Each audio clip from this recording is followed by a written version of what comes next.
a comenzar.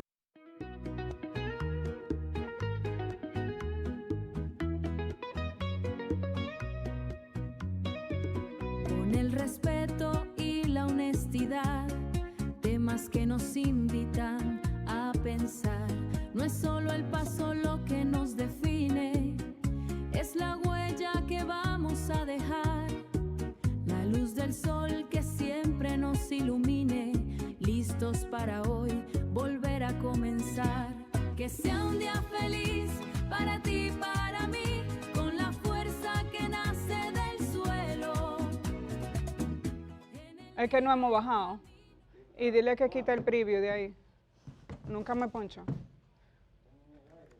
Estamos en el aire, lo lamento, no me puedo ver, no sé qué tenemos en el aire en este momento, aparentemente me dicen que sí, así que yo le voy a pedir a nuestro director que nos lleve a la pausa para poder determinar lo que está ocurriendo, porque definitivamente aquí hay una cantidad de problemas técnicos que nos están manteniendo en una situación de incertidumbre. Agradeceríamos a nuestro equipo de producción que por favor nos saque del aire y vamos a volver a entrar. Tenemos serias dificultades porque no nos estamos viendo.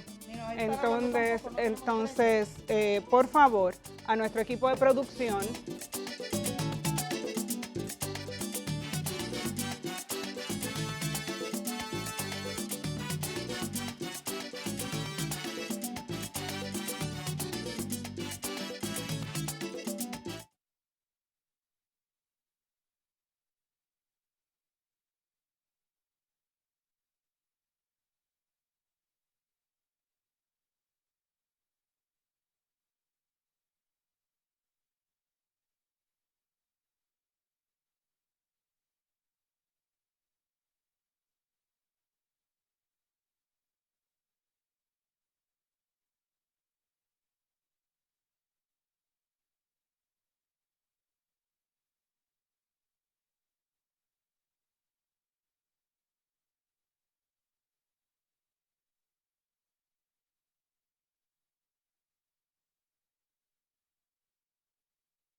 Con el respeto y la honestidad, temas que nos invitan a pensar.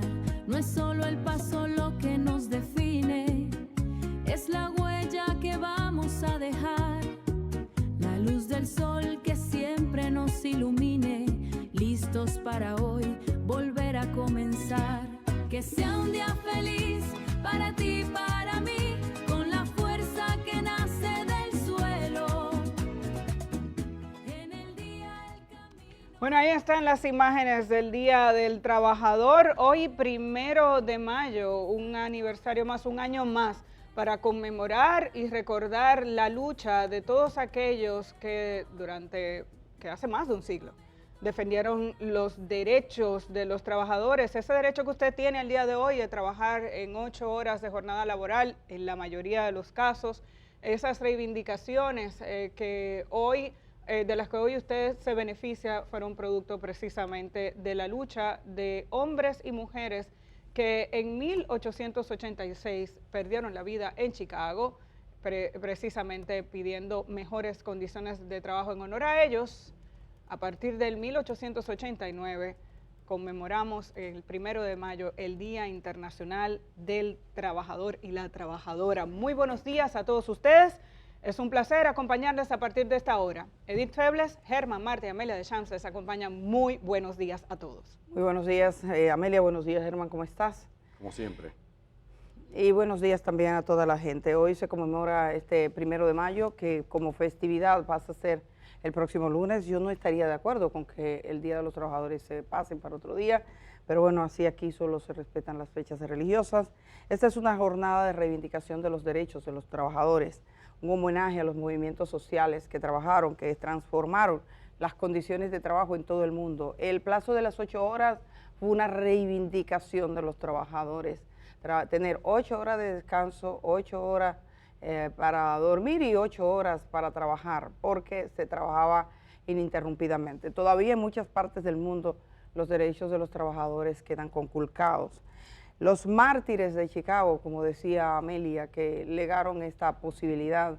Vivimos en un mundo de poco reconocimiento a lo que hemos encontrado, creemos que todo llegó por obra y gracia, a veces no nos ocupamos, pero la verdad es que miles de obreros iniciaron una huelga que originaron ese momento histórico, pidiendo precisamente la reducción a 8 horas de trabajo. El lema era ese: 8 horas para el trabajo, 8 horas para el sueño, 8 horas para la casa. Ese era el lema en ese momento, y una revuelta. Poco a poco se fue asignando esta fecha, quedó marcada en la historia, y así llega la institucionalización del Día del Trabajador en 1889, en un Congreso Obrero Socialista de la Segunda Internacional en París. Precisamente se decidió que el 1 de mayo sea declarado Día Internacional de los Trabajadores para reivindicar esa jornada de lucha. Actualmente trasciende esta conmemoración histórica y en todos los países del mundo se tiene como referente. Y en Dominicana lo vamos a celebrar en términos laborales el próximo lunes. Germán, ¿cómo estás? Al pie del cañón, no hay de otra, como un humilde soldado, no podemos estar de otra manera. Si bajamos la guardia, decía Mujica, solo está rendido el que baja la guardia, el que baja los brazos. Le dan porque le dan. Señores, 1 de mayo, felicidades a todos los trabajadores y trabajadoras.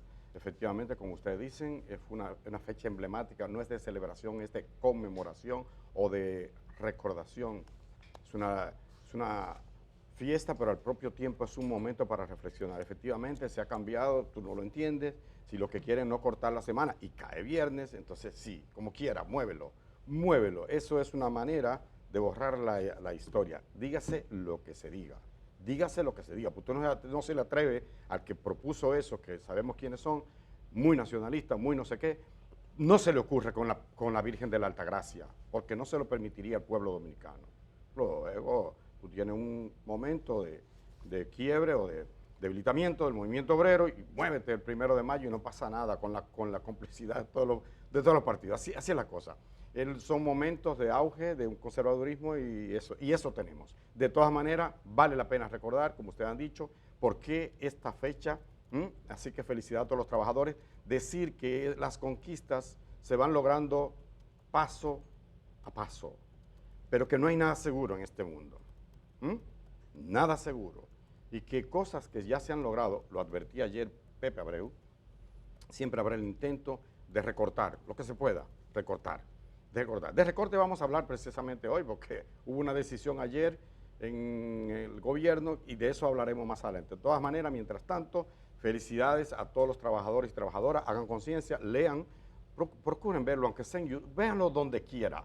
¿Qué pasó un día como hoy? Felicidades también a todas las madres. Yo diría que mayo es el mes de las madres, el mes de la lluvia, el mes de los trabajadores también. Así que creo que es un mes bonito, incluso. A mí me gusta mayo. En Estados Unidos se celebra primero que en República Dominicana, y como tenemos tantas madres dominicanas en el territorio estadounidense, le vamos adelantando las felicitaciones. Y tal y como dice Germán, hoy al inicio le vamos a dedicar un buen espacio al tema del Código del Trabajo que se está discutiendo en el Congreso Nacional. Hoy en el espacio estelar del día contaremos con la participación de Rafael Duluc, el senador por la, Cholitín. alias Cholitín, Rafael Barón Duluc, senador del PRM por la provincia de la Altagracia y presidente de la Comisión Especial del Senado que estudia precisamente esa modificación al Código Laboral, cuya discusión se sostuvo ayer en la Comisión Especial de la Cámara de Diputados. Con él vamos a continuar hablando de este tema. En una segunda entrevista, recuerden que es viernes, Maribel Contreras estará con nosotros y viene nada más y nada menos que Roger Sayas Bazán, cantante, compositor, fotógrafo. Muchos lo conocen como uno de los, de parte de 440, uno de los fundadores de 440, pero además Roger Sayas es un extraordinario fotógrafo, un compositor y cantante también de manera individual, tiene y con su grupo, con el grupo de compañeros forma otras agrupaciones. Antes de irnos al tema laboral, tenemos que dar seguimiento a la situación y las condiciones del tiempo en nuestro país, porque tenemos que precisar que continúan algunas provincias en alerta roja. Así que antes de irnos al tema laboral, vamos a darles algunas informaciones porque el Centro de Operaciones de Emergencias mantiene 4 provincias en alerta roja en la jornada de hoy.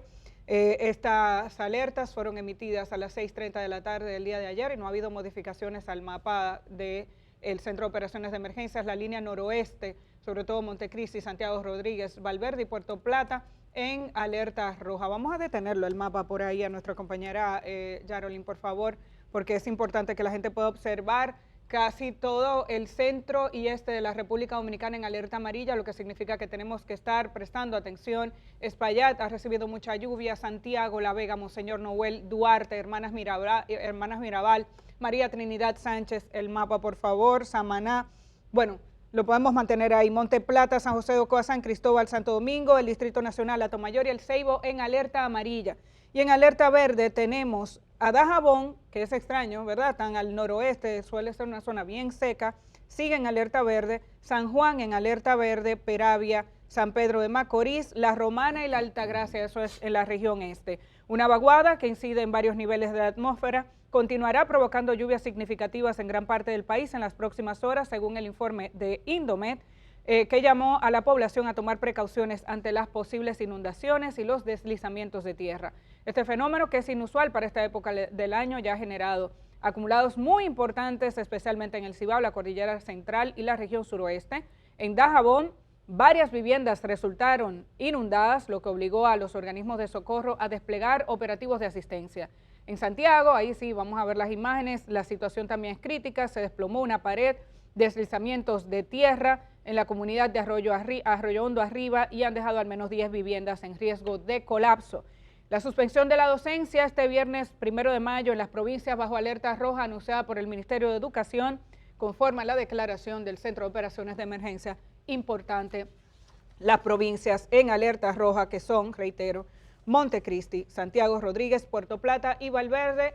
El Ministerio de Educación ha indicado que hay suspensión de la docencia en estas provincias en alerta roja y aquellas que están en alerta amarilla. Cualquier persona que viva en una zona de inundación, por favor, prestar atención y no envíe a sus niños a la escuela si puede correr riesgo. Ayer advertí aquí en este programa Pepe Abreu que hay sectores que estaban conspirando contra la cesantía. Dice, hay que estar atentos hasta último minuto. Finalmente, todo indica que se aprueba el proyecto de reforma laboral sin tocar la cesantía, aunque hoy todavía yo veo algunas noticias que dicen el sector industrial pide que por favor, que esto hay que revisarlo. Cesantía es ese chelito que tienen los trabajadores cuando termina ese contrato y porque el dueño, el propietario, la persona que le ha contratado le ponga término, porque no necesariamente si el término lo pone usted. Así que vamos a ver esta nota, señor director, para escuchar lo que nos cuenta Roberto Brito en un debate del que también tenemos otros detalles. Muchísimas gracias. Efectivamente, tal como tú puntualizas, luego de 13 años de discusión en la Cámara de Diputados, la comisión que estudia la reforma laboral dio su informe favorable con modificaciones. Luego de 13 años de discusión en ambas cámaras legislativas, los diputados aprobaron el informe de la reforma del Código de Trabajo, avanzando así a la fase final de esta normativa. Durante el proceso, los legisladores revisaron el tema de la cesantía y corrigieron errores contenidos en el proyecto remitido por el Senado de la República, además de ajustar diversos aspectos técnicos. Tal y como lo prometieron todos los actores, nosotros también como presidente de la comisión en lo particular y la mayoría de los honorables diputados y diputadas dijeron que la cesantía no se tocaba y hemos cumplido al pie de la letra. También se introdujeron modificaciones en los plazos procesales, los cuales fueron ampliados para garantizar mayor equilibrio en los procesos laborales. La propuesta incorpora figuras como el teletrabajo y el trabajo doméstico. Se modificó también la creación de algunos tribunales de trabajo en muchos distritos judiciales del país. Les cito, por ejemplo, en el caso de San Juan de la Maguana, Barahona, entre otros. También se estableció que los tribunales de trabajo van a tener 2 jueces, un juez para conocer la conciliación y un juez para conocer del fondo y de la discusión de pruebas. Se suprimen los vocales en los tribunales y en su defecto entran entonces los conciliadores.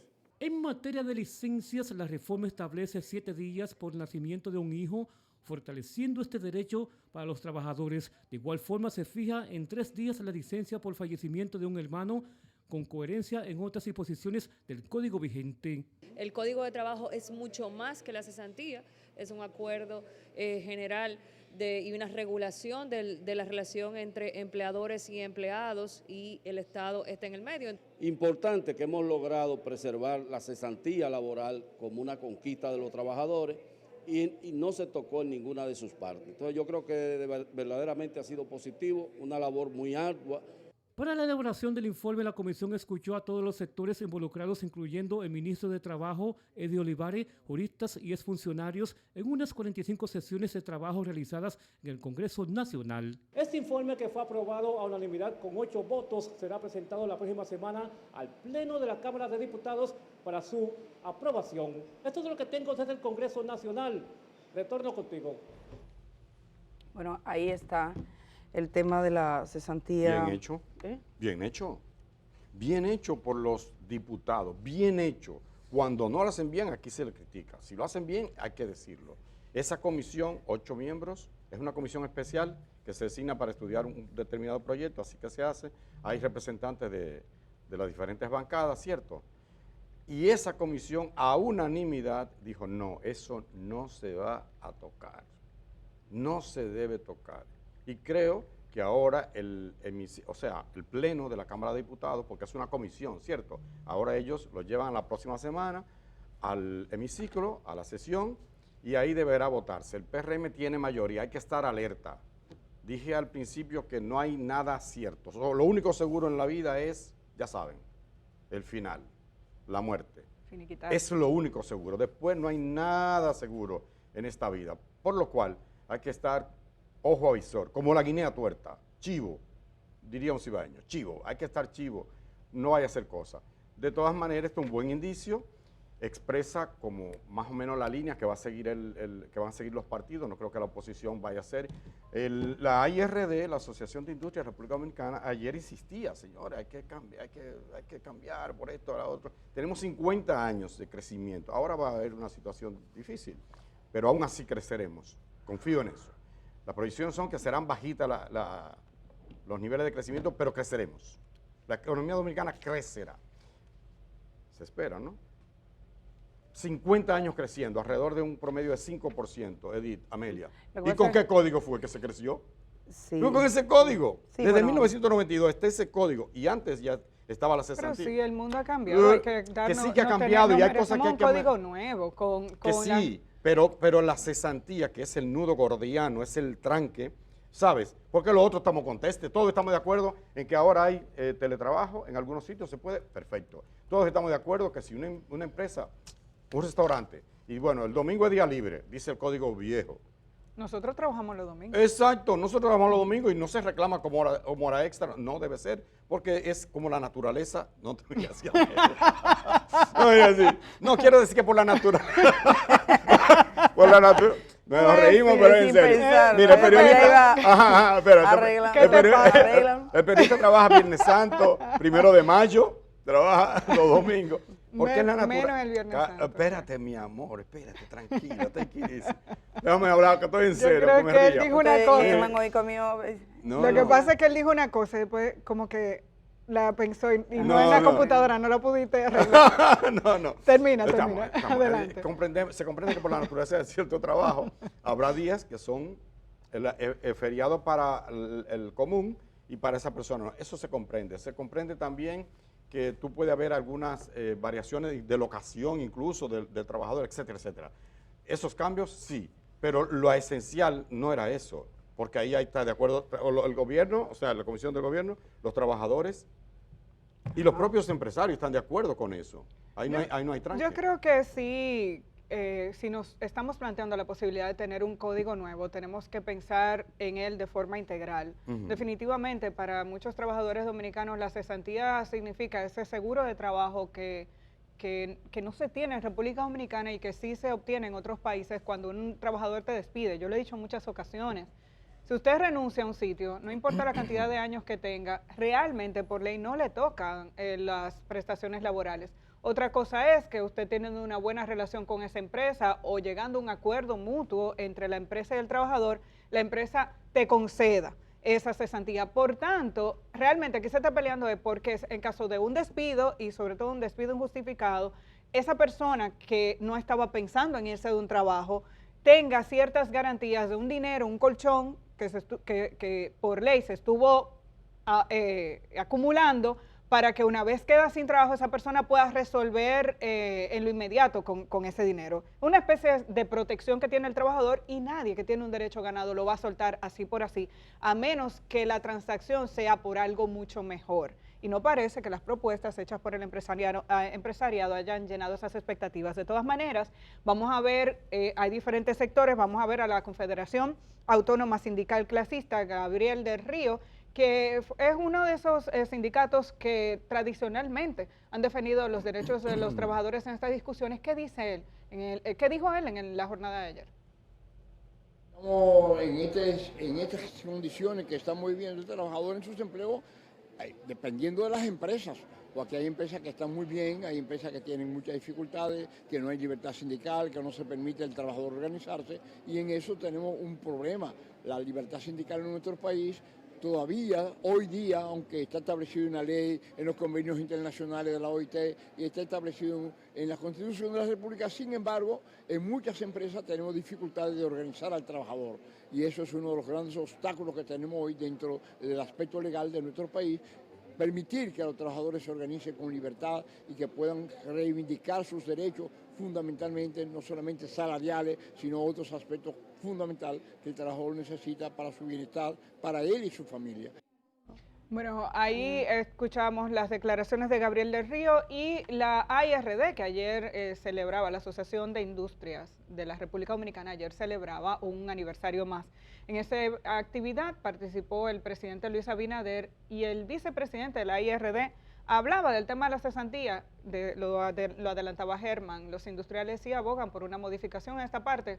Parece que no va a ocurrir, por lo menos la comisión de la Cámara de Diputados, como ustedes escucharon, la comisión especial que estudiaba el proyecto en la Cámara de Diputados no ha hecho modificaciones a esta parte. Escuchemos a la Asociación de Industriales. Me preocupa que si hoy el costo laboral ya es elevado y promueve la informalidad, la data que Roberto nos comparte, así lo afirma, la aprobación de esta reforma sin considerar estas preocupaciones pudiera agravar aún más la situación. Formalizarse será cada vez más costoso y más difícil. Y ante esa realidad, todos perdemos. Ahí está el evento. Un dato que me llamó la atención y vamos a hablar de eso en breve es que ellos hablaban del crecimiento económico de la República Dominicana, la estabilidad macroeconómica de nuestro país. Se hablaban de una proyección, según la CEPAL, de un 4% de crecimiento para la República Dominicana. Creo que esa parte del discurso debió ser revisada por las medidas de las que hablaremos en breve y en adición a eso, por las mismas proyecciones que fueron descendiendo a raíz del contexto internacional. Yo hablando con alguien sobre la cesantía, digo, ¿cómo se ve la cesantía en República Dominicana? Me decía, bueno, como un patrimonio de resistencia.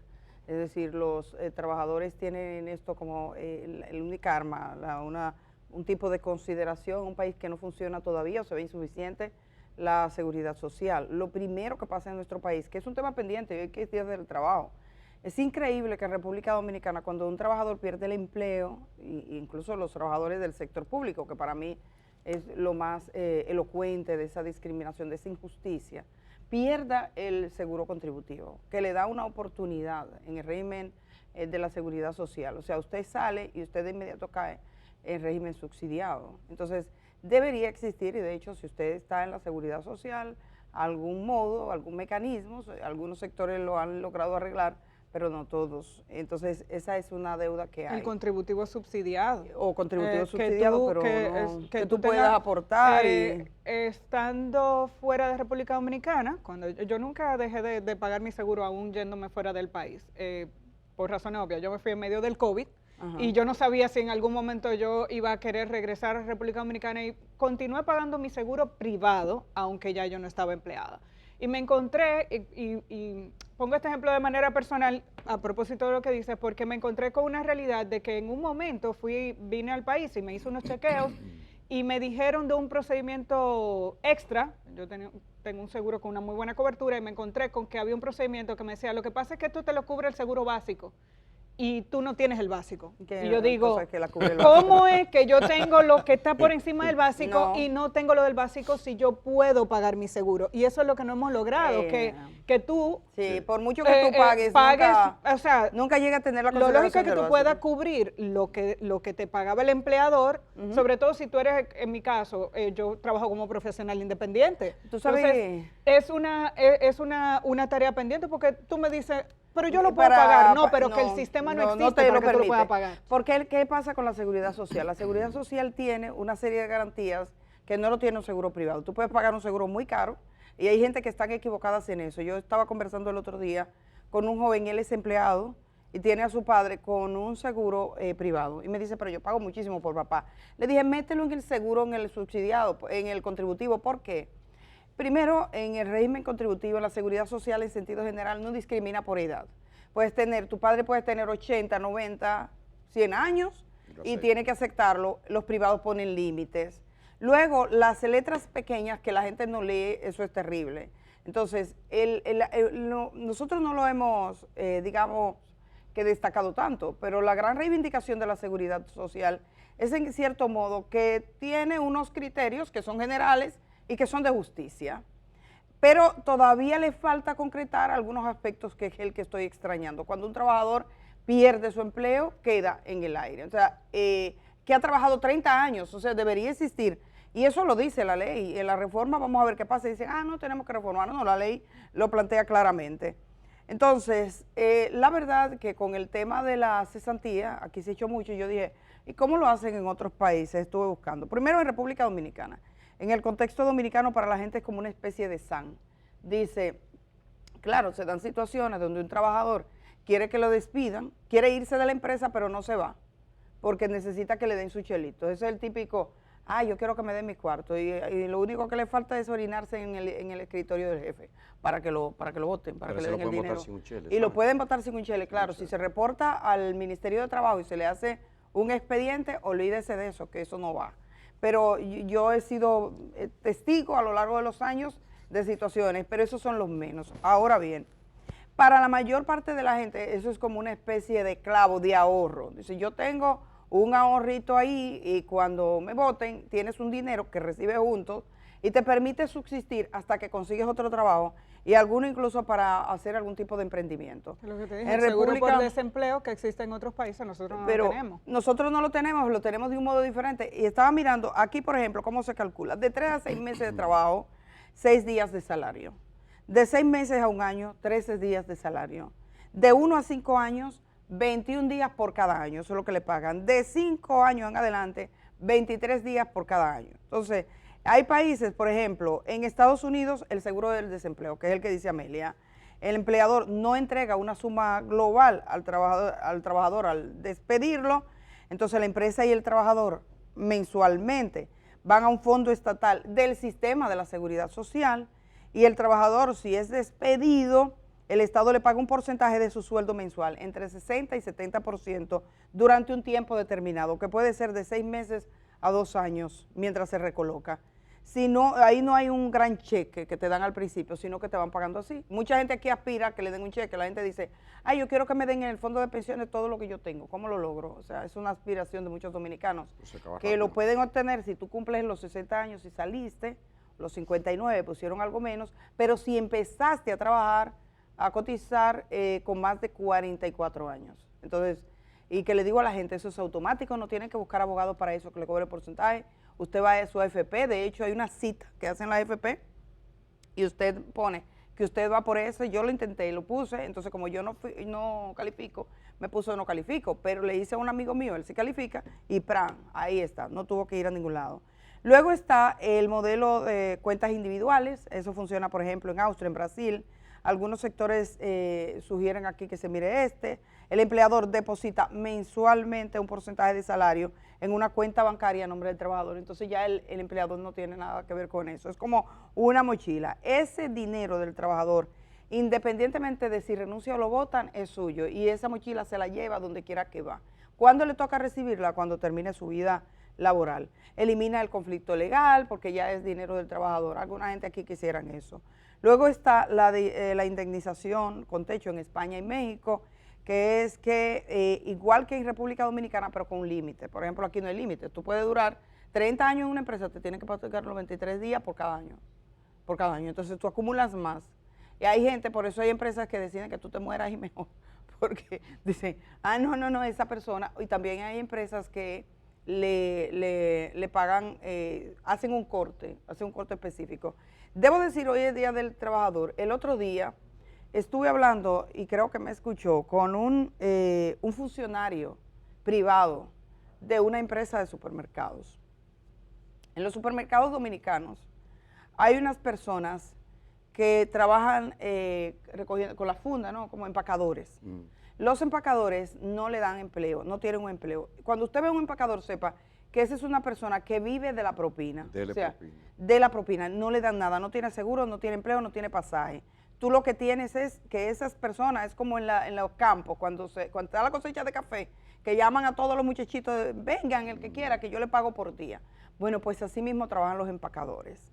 ¿Qué pasó? Hasta este canal, hasta una servidora, yo suelo recibir gente todos los días cuando este programa termina, yo me reúno con gente o me llaman o me escriben por Instagram. Yo he recibido 3 denuncias específicamente de un tipo de supermercado. No voy a decir el supermercado porque creo que la situación se va a salvar, pero para que se sepa y para otros. ¿Qué ocurre? Los empacadores entran formalmente, aunque no son empleados, se hace una lista y tú estás en tal estación, tú estás en tal otra, tú estás en tal dirección. Algunos lo centralizan, es decir, es una decisión que la toman en equipo. Entonces, esos, cuando van a cumplir 3 meses, creo que son 3 meses, para que no les genere derechos, lo suspenden 1 o 2 semanas y vuelve la lista de nuevo. ¿Qué pasó? Que un grupo de personas que está responsable de seleccionar empacadores determinó cobrarle a los empacadores. Es decir, tú vas a ser escogido empacador, pero tú me tienes que dar por debajo. Tú sabes lo que es esa desgracia. O sea, tú sabes lo que es que a una persona que no tiene empleo porque está en un estado de vulnerabilidad, tú le cobres una gente por detrás, porque eso es lo que pasa, es la corrupción en todos los estamentos. Entonces me puse en contacto, hablé con un funcionario de ese lugar que yo sé. La verdad, hablé por teléfono, fue una persona muy educada, de altísimo nivel, y me dijo, gracias Edith, nosotros no lo sabíamos. Yo pienso que las direcciones de los supermercados no necesariamente lo saben, pero se lo advierto porque eso no puede ser, para que todo el mundo sepa. Eso tiene que ser sometido a veces a instancias de transparencia. Pero bueno, dicho esto, yo creo que tenemos algunas cosas más. Así es, porque nos vamos a la pausa, pero ahí tenemos las medidas anunciadas por el gobierno para enfrentar la crisis económica que a nivel internacional está impactando a todos, incluyendo la República Dominicana. Ya sí anunciaron medidas concretas, vamos a hablar de ello inmediatamente regresemos.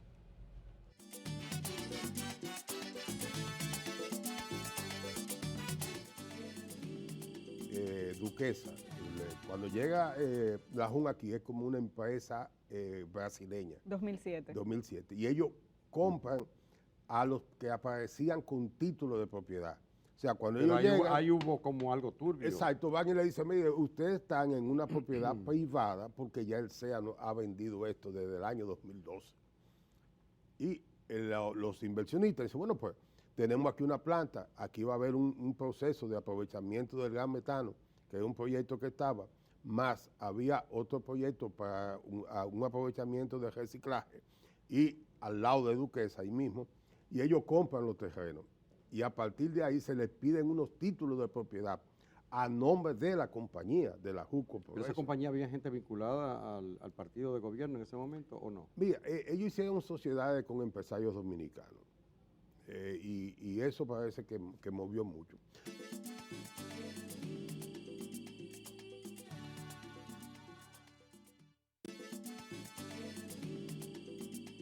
Mira, muchos compañeros y compañeras del PLD estaban felices con el boche de la embajadora norteamericana al gobierno, porque los compañeros y compañeras todavía se resienten por el tema del uso que le dio el PRM buscando el gobierno a la famosa llamada de Mike Pompeo. Yo no. Yo hubiese ido a España si hubiese sido presidente de la República. Porque España, ahí había una cumbre que de izquierda, bueno, depende cómo usted lo mire, progresista, perfecto, como usted lo mire. Ahora, España no es un aliado, no ha sido un socio estratégico. ¿Cuál es el mayor inversionista en la República Dominicana en materia de turismo? España.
La economía mundial se sacude con este conflicto en Medio Oriente. En República Dominicana se ha estado el gobierno reuniendo con los diversos sectores en aras de encontrar una especie de consenso para las medidas que pudiera implementar para amortiguar el golpe. Bueno, pues precisamente ayer se realizó una reunión de ministros, un consejo de gobierno, y allí se anunciaron una serie de medidas que a nosotros, a mí en particular, me parecen que van en la dirección correcta. Por fin. Por fin te anunciaron las porque medidas, hasta el Germán. momento lo que uno se quejaba era, ven acá, me estás diciendo, amárrate el cinturón, pero el gobierno nananina, el gobierno seguía como tranquilo, a su aire. Sí, que había destinado 1.000 millones para los fertilizantes, lo cual es correctísimo. Sí, que había puesto una parte para amortiguar el impacto del alza de los combustibles, correcto. De todas maneras, eso iba subiendo, ya 24 pesos ha subido la gasolina desde entonces. Recuerde que esto comenzó 28 de febrero. Llevamos 60 y tantos días en este asunto. Vamos a ver un corte en la que el ministro de la presidencia, José Rijo, que es el director de presupuesto, el hombre que conoce los detalles, cómo son las partidas, anuncia cómo se va a reacomodar, por lo menos la propuesta que hace el gobierno, cómo va a reacomodar las cosas, incluye una reducción de hasta un 50% de los fondos de los partidos. También habló Magín Díaz, que es el ministro de Hacienda. Escuchémosle. No es prioritario, que puede postergarse, eso se va a ajustar en este periodo, partiendo de un principio fundamental de que todo lo que está comprometido bajo contrato se mantendrá y todas aquellas apropiaciones presupuestarias que aún no se han comprometido bajo contrato estarán sujetas a revisión y reducción en las instituciones. A pesar de este contexto internacional, la República Dominicana ha logrado contener el impacto mejor que la mayoría de los países de la región. Todas las medidas conjuntas, incluyendo una refocalización de la protección social de los subsidios, habla alrededor de los 40.000 millones de pesos en principio. Si tenemos que seguir a partir de que no haya compromisos, porque aquí nosotros tenemos que darle seguridad a la operatividad de las instituciones. El aumento en lo que va de año en el precio del petróleo es superior al 80%. Bueno, el tijerazo le ha titulado el periódico Listín Diario y otros medios. Busca el gobierno conseguir hasta un colchoncito, ¿verdad? Hasta de 40.000 millones de pesos. Vamos a ver cuál será la respuesta. Fue algo muy importante lo que anunció, lo que dijo Paliza. No lo tenemos ahí, pero Paliza explicaba que un aumento de $10 en los precios del barril representan, oigan esto, en un año, representan 763 millones de dólares al año. 763 millones de dólares. ¿Y saben cuánto ha subido el petróleo? Bueno, el gobierno lo estimaba alrededor de los 65, 67 por allí. Y está hoy, ahora mismo, que ustedes saben que yo le doy seguimiento a ese asunto, está en 105,12. Pero el de Brent, ayer te decía Amelia que todo tiene que ver con todo tiene que ver con todo, Amelia. El de Brent está ahora, en este segundo, 113,94, pero ayer, ¿sabes cuánto subió? Fue segundo nomás. 120. 126. 126 en un momento, claro, después bajó y como ustedes ven ha bajado casi $12. Pero se mantiene una gran pero inestabilidad. está por encima. Es evidente que tenemos problemas, hay una gran inestabilidad. Yo sí rápidamente nada más decirle las medidas, que son medidas que el gobierno dice de contención. Revisión presupuestaria, se somete a revisión, ajuste o reducción todas las apropiaciones presupuestarias que aún no hayan sido comprometidas bajo contrato, o sea, el dinero que no ha sido comprometido todavía. Recorte a partidos políticos, que algunos dicen que su gran queja, ahí tienen que demostrar su vocación por el país. No, y lo que habría que ver en ese punto, sí, Edith, incluso el presidente se ha estado, una comisión de Hacienda, del área de Economía, bueno, el ministro José Ignacio Paliza, el ministro de Industria y Comercio, el ministro de Hacienda, han estado participando en una serie de reuniones con los partidos de oposición. Lo que no queda claro al anunciarse esa medida de esa reducción del 50% del presupuesto para los partidos políticos es si eso ha sido consensuado y si ha sido discutido en esas reuniones, porque entendemos que de manera unilateral el Poder Ejecutivo no puede determinar que algo que está establecido por ley, que es las partidas presupuestarias que corresponderían a los partidos políticos, disminuirlas sin un acuerdo. Entonces, no queda claro. Al anunciarse la medida, se informa esa reducción de un 50% del presupuesto de la asignación presupuestaria para los partidos. Uno quisiera pensar que ha sido producto de las conversaciones. De todas maneras, yo digo quisiera pensar. Por ejemplo, el Poder Ejecutivo tiene una gran discreción en eso ejercitada. Los ayuntamientos tienen un porcentaje, no se cumple, porque lo de los partidos es por porcentaje. El Poder Judicial, por ley, exacto. El Poder Judicial tiene un porcentaje, no se cumple. Lo que estás diciendo probablemente pero es forman parte, en el caso bueno, el Poder Judicial, tú tienes razón, porque es otro poder del Estado, porque en el caso de las partidas que se envían a los ayuntamientos, el Ejecutivo ha tenido mucha discrecionalidad en eso, pero habría que ver qué significa a un partido de oposición. Ahora, yo creo que más que poner a prueba la legalidad de la decisión del gobierno, va a mostrar, a ejercitar el músculo del interés público de los partidos. Yo lo que hago, yo le decía, es una medida muy inteligente del gobierno porque le pone la pelota en la cancha de la oposición. Vamos a ver. Aunque la oposición podrá decir, ok, tú me quitas a mí una parte, pero tú sigues siendo gobierno. Claro, claro. Entonces, por eso digo que es una jugada maestra. No, pero está ese problema, esa vulnerabilidad. Exacto, le tira la pelota del lado de su cancha, ahora la oposición corre riesgo de ponerse la población en contra, de decir, no, a mí no me recorten, pero yo creo que por un tiempo pueden hacerlo. ¿Cuánto falta de este año? Bueno, yo mencionaba... 8 meses, Edith, 8 meses, Amelia, o sea, la oposición perfecta, y el partido de gobierno incluido. Y que manejan ese dinero con muchísima discreción, incluso dentro de los partidos. Ayer me decía mire, en los partidos no habrá democracia mientras el dinero lo administra una parte, que es lo que mandan. Y si tú hablas contra lo que mandan, no te dan un peso para una actividad del partido. Es verdad. Sí. Entonces, ese dinero a veces tiene mucha discrecionalidad. ¿Alguien lo tiene que administrar? Pero sí, pero que no tiene unos criterios, tú lo administras, pero si hay unos criterios de que tú a tal cartera, por ejemplo, pon tú que de jóvenes, tú tienes que darle tanto en los partidos políticos, pero eso no existe. Eso es a discreción. Si tú eres bien pegada al jefe, eso tú corres suerte. Entonces no debería ser así. Y me lo planteaba un político, me lo planteaba un político de un partido importante. Decía, mire Edith, eso es discrecional. Pero bueno, eso entre ellos que se averigüen, porque por ahora es revisión presupuestaria, recorte a partidos políticos, que sería 50% del presupuesto, restricción de vehículos, se suspende la adquisición de nuevos vehículos, exceptuando las áreas críticas de asistencia social y seguridad alimentaria, los gastos operativos mínimos, se limitan eventos oficiales a costos mínimos y racionalización de gastos de textiles, o sea, como que no inauguremos 2 veces una cosa, pero también no inauguremos una sala de hospital y después otra sala del hospital, porque en los eventos de inauguración, hay toda una industria detrás de todo eso, o sea, cada una de esas medidas va a afectar un sector. O sea, el otro día que se decidió desmontar el evento de Santiago, a mí me llamó la atención que se desmontara después que estaba hecho. Ya esos contratos, ya las instalaciones estaban puestas, lo único que se redujo ahí fue el traslado del personal, los viáticos, de la gente que iba a viajar para Santiago, los actos del 19 de marzo, ¿qué era? Algo. 30 de marzo. Exacto, en Santiago.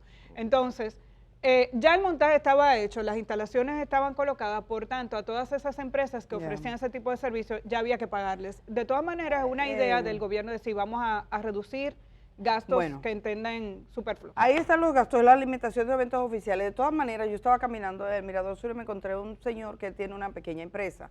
Y esa empresa es suplidora, y suplidora del Estado. ¿Qué le pasó? Se encontró con una institución del Estado que le iba a comprar, era algo como de desayunos y eso, y le dijo, 3 veces el precio, ponme tal precio. O sea, lo que cuesta 100 pesos, ponme 300 y devuélveme 170 por detrás. Entonces, es una práctica que es vieja, que está en los expedientes, pero yo creo que los 40,000 millones, si se ahorraran el robo y las comisiones que se pagan por detrás, mira, honestamente, en estos días me han llegado cantidad de casos increíbles.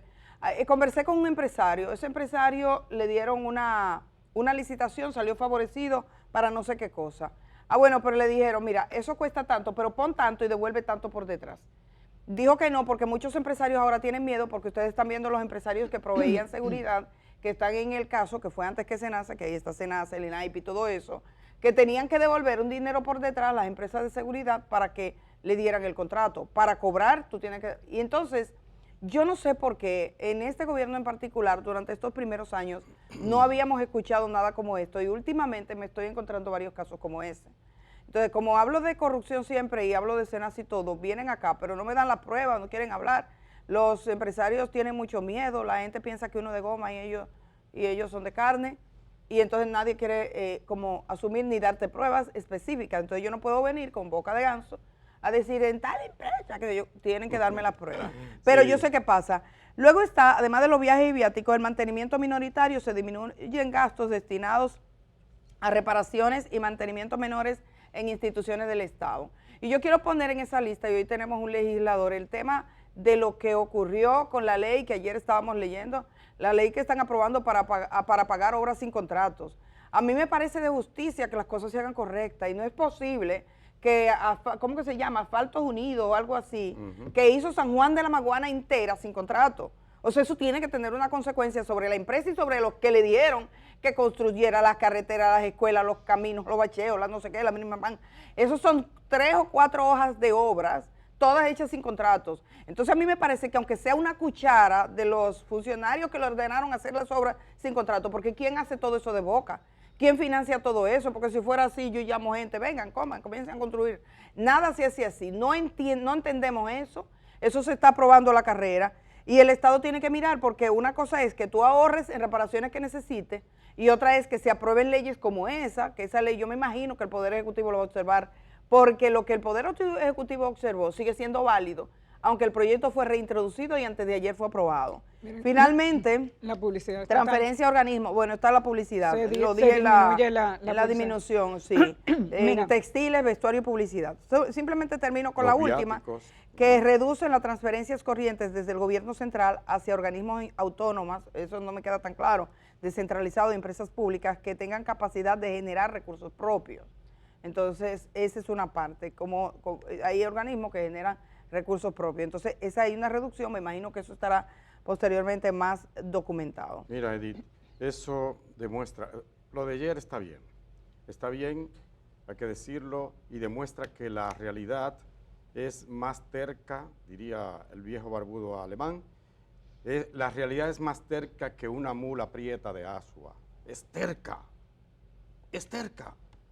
Y el gobierno en principio decía, no, nosotros estamos blindados, estamos súper bien. De hecho, ayer repetía Magín, tenemos 16,000 millones de reservas. Eso está bien, pero de que estamos blindados. Oiga lo que dice The New York Times en el día de hoy. Bueno, es una cita de Indermil Gill. Él es economista jefe del Banco Mundial. Dice, la guerra golpea la economía mundial en oleadas acumulativas. Primero, a través del aumento de los precios de la energía. Lo vemos. Luego, del aumento de los precios de los alimentos y, por último, el aumento de la inflación, que hará subir los precios de interés y encarecerá aún más la deuda. Por eso uno dice, bueno, las medidas habría que tomarlas. Está correctísimo tomar algunas medidas que restrinjan el gasto en el propio gobierno. ¿Cómo afectará eso a la economía? ¿Cómo va a ralentizar eso el crecimiento? Bueno, ya eso habría que verlo más adelante. Lo vamos a estar mirando la semana próxima. Sí, hay que seguir el gobierno con un paso firme en el sentido de restringir los gastos no necesarios, no imprescindibles. Estamos hablando de una apropiación que permitiría al gobierno, según la proyección de la Dirección General de Presupuesto, de generar una disponibilidad de cerca de 40,000 millones. Vamos a ver, mientras tanto hoy estamos muy pendientes de los precios de los combustibles. Los viernes se anuncia, el gobierno ha estado frenando a través de los subsidios el aumento que se produce a raíz del impacto de los precios internacionales. Ya Germán les decía, en la mañana de hoy están por encima de los $105 el barril de petróleo en Texas, que es el mercado de referencia para la República Dominicana. En América Latina el impacto se siente con muchísima presión. El aumento de los precios de los combustibles genera a su vez un efecto en cadena en el aumento de los precios de los servicios y de los bienes. Entonces vamos a ver, hay mucho optimismo en el empresariado dominicano, pero hoy Hoy se revisan los precios de los combustibles, vamos a ver qué pasa y qué dice Industria y Comercio. Rápidamente, señor director, porque tenemos una conversación que vamos a tener de inmediato. Hay una nota, tercera nota, debe haber que hubo una segunda, una primera y un segundo, pero se está anunciando un tercer probable caso SENASA, un SENASA 2.0 y quizás un tercero. Es muy complicado lo que está pasando porque esto nos lleva no solo a SENASA, sino a un sector privado, sobre todo médico. Ayer Wilson Camacho, que es el director de persecución del Ministerio Público, se refirió a este tema. Hablaron otras personas vinculadas al caso SENASA de una u otra manera, incluyendo el juez, porque los imputados de SENASA que actualmente guardan prisión tenían una revisión obligatoria de la medida consistente en prisión. Fueron ratificados, se quedan presos. Pero vamos a ver la nota, señor director, para conocer. Fabiola Núñez estuvo ahí por Telenoticias y nos cuenta qué ocurría y sobre todo esas declaraciones de Wilson Camacho que ponen una perspectiva aún más amplia de las que se tenían hasta ahora. Ningún caso o muy pocos casos de corrupción en República Dominicana tienen un daño tan palpable como el de esta estructura que golpeó en el corazón de la salud del pueblo dominicano. Así lo confirmó hoy Wilson Camacho, quien aseguró además que SENASA habría sido afectado por 3 frentes que lograron sustraer sumas millonarias dejando desamparados a los afiliados de la ARS estatal. Y fue estafado por varias estructuras. Una de esas estructuras es la que estamos conociendo en este proceso.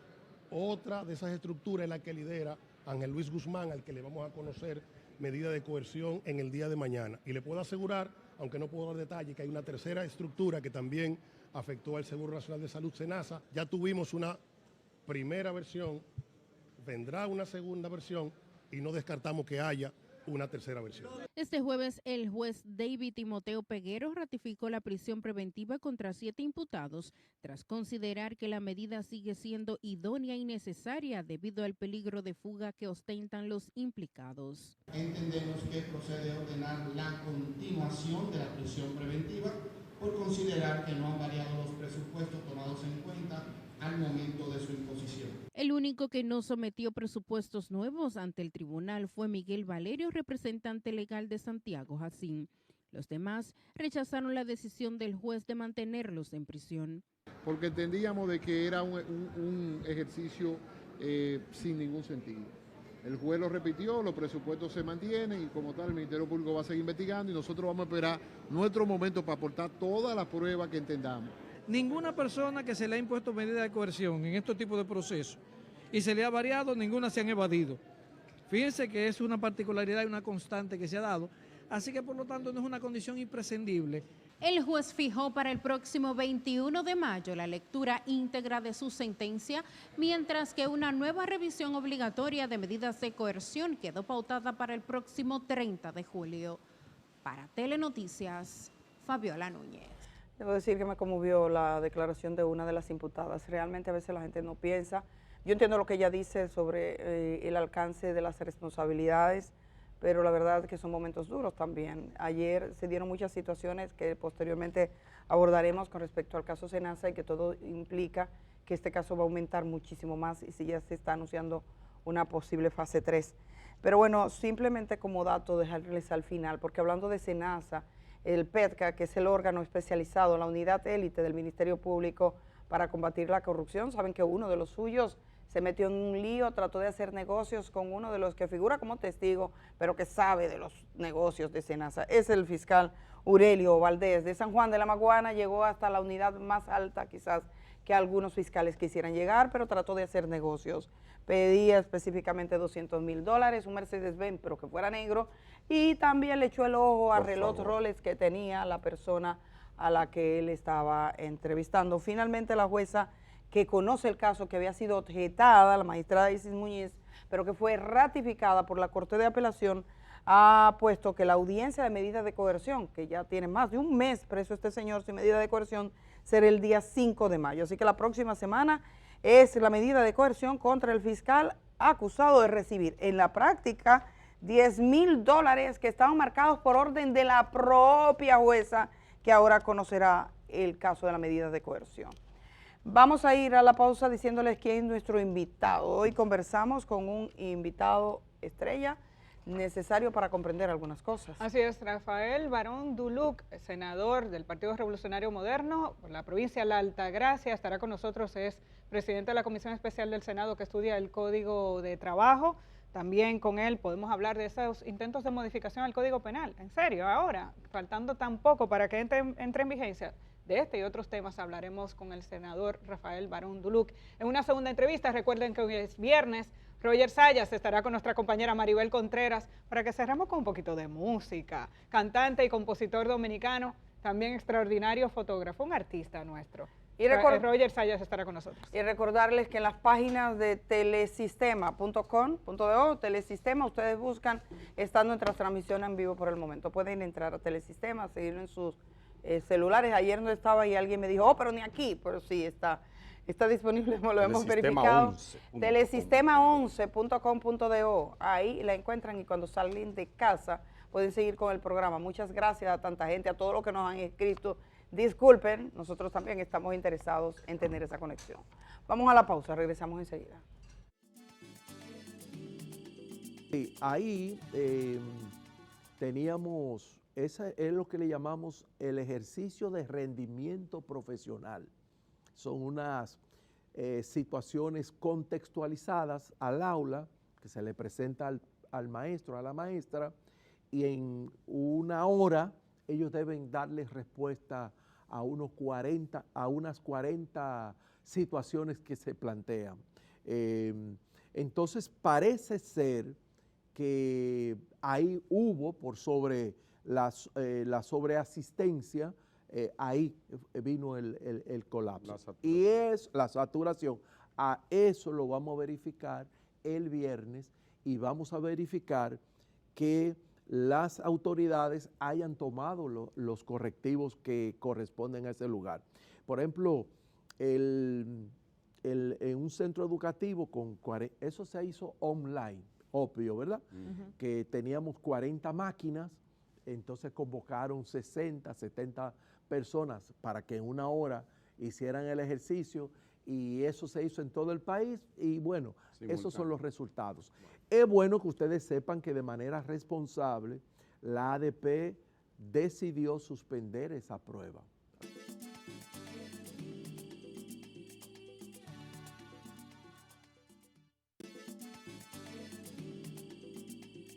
Mucho dinero por el medio, porque ahí se juega a lo único que de manera directa, como compensación económica, puede o no recibir el trabajador dominicano. Esa es la verdad. El propio Ministerio de Medio Ambiente fue al Tribunal Constitucional, que es el recurso que le brinda la Ley de Procedimiento Constitucional, para perseguir la anulación de la sentencia.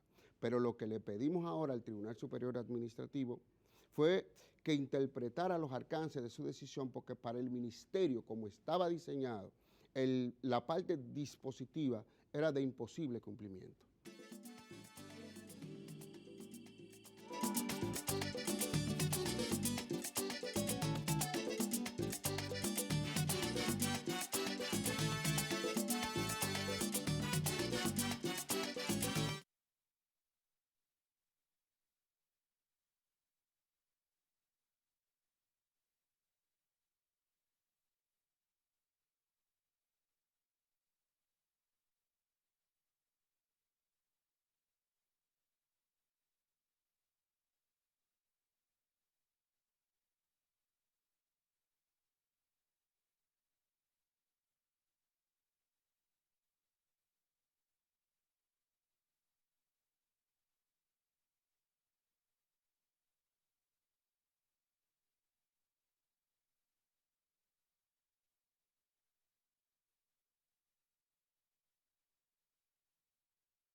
Bueno, señores, gracias por continuar a esta hora de la mañana.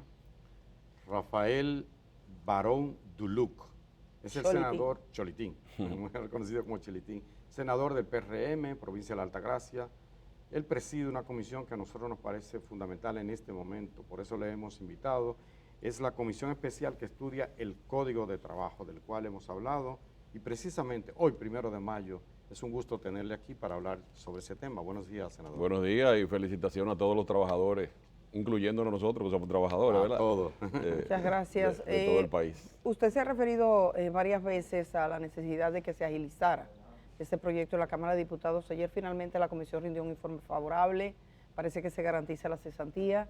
Ahora, ¿cuál es el próximo paso? ¿Cree que esto va a ir rápido o usted piensa o ha notado, porque hay sectores empresariales que insisten, que podría tener todavía algunos escollos?